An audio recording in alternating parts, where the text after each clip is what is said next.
you have such a ridiculous, vast body of work, and you've been through everything with coaching.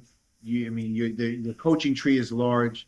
You've had a lot of unbelievable experiences in life, and a lot of powerful life lessons. You've been through a lot of stuff, and you've learned a lot of great lessons. How has that changed you as a man and as a coach, where you can now mentor other coaches and other players because you've grown as a human being and learned so much?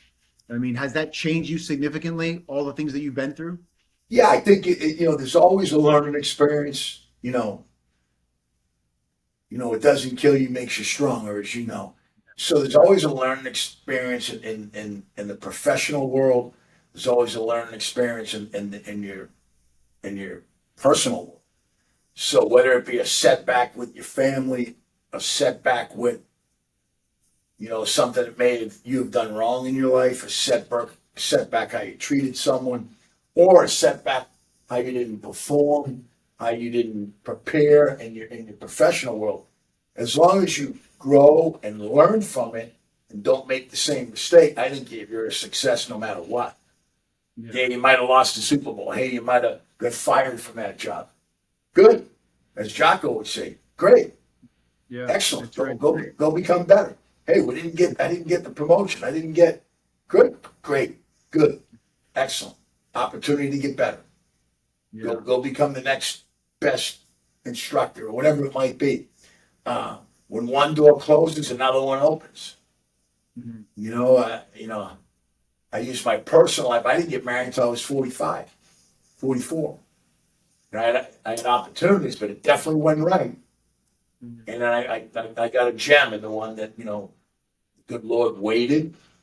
And now I have an old school, great mother, the whole 9 yards. But if I rushed to it just because I had to do it, because that's what everyone said I should do, I wouldn't be where I am in my career, I can tell you that.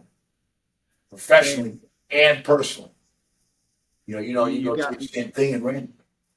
You got me beat, Coach. I think you beat me by about maybe 10 years. No way. I got married at 38, I think. My wife will kill me if I screw that up. But yeah, you got me beat. A few years, and, not bad. Yeah, not bad.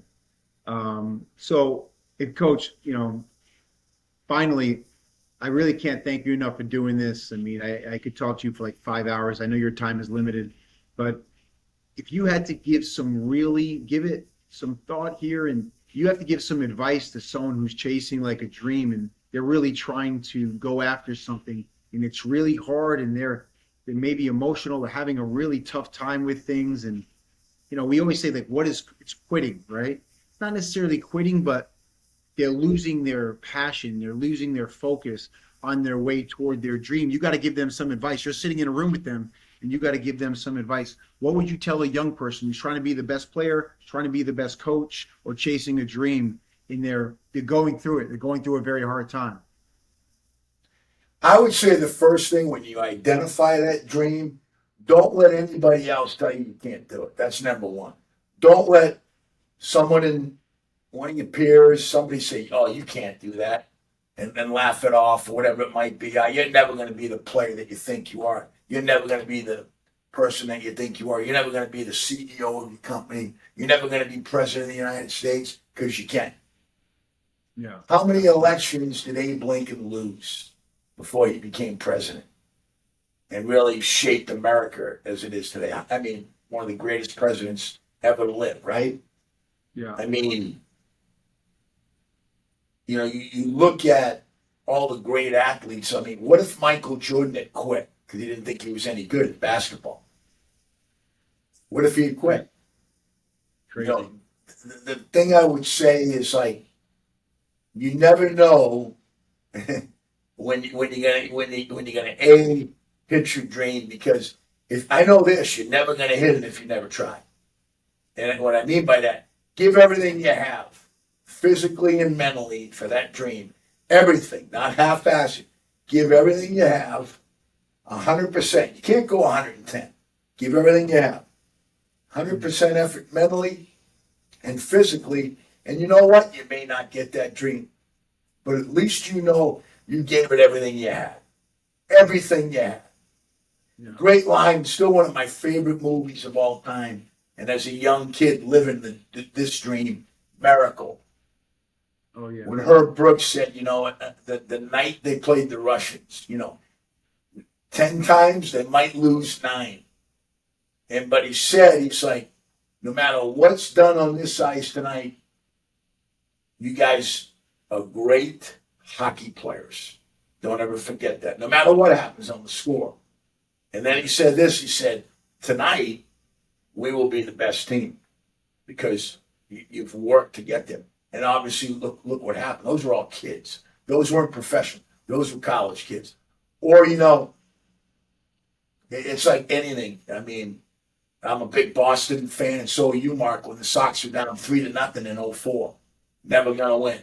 Big Papa hit the home run to take it to the next game. Then he had the base hit, took it to New York, and they finally won a World Series. I mean, Kevin Millar was running around. You should have beat us last night. Should have beat us last night. Everyone thought he was nuts, but he believed it. Oh yeah. I mean, there's certain. I mean, when we played Christmas Day 2 years ago, we got our ass kicked by the Raiders. Kicked. I had to go home Christmas Day. My 9, 7, and 5-year-old are waiting to get gifts from Santa Claus to open. I'm miserable.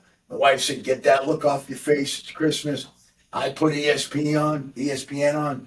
Oh, the Chiefs are no good. They're not going to the playoffs. Shut it off. I'm like, all right, I'm tuning out. And my 7-year-old comes up and says, "Dad, we're going to go to the Super Bowl." I said, "We are? What do you know?" She goes, "We're the Chiefs, and we have Patrick Mahomes." It's okay. Well, we went on a run that no one expected us to do. We beat the Bengals to win the division. We took a bunch of guys out to L.A. that really didn't have a chance to play in the postseason. We weren't playing this one, and they got it a 13-9 win or 12-9 win. And then it carried us over. We beat Miami in sub-zero weather, 28 below. We went to Buffalo. We beat Buffalo. We went to Baltimore when they said it couldn't be done. Beat them. And then we beat San Francisco and won our back-to-back Super Bowl. So there's always something, And I think whether it be a personal or professional goal, number one, don't let someone say you can't. Number two, give everything you have mentally as well as physically. And I always say this, the chips will fall where they fall.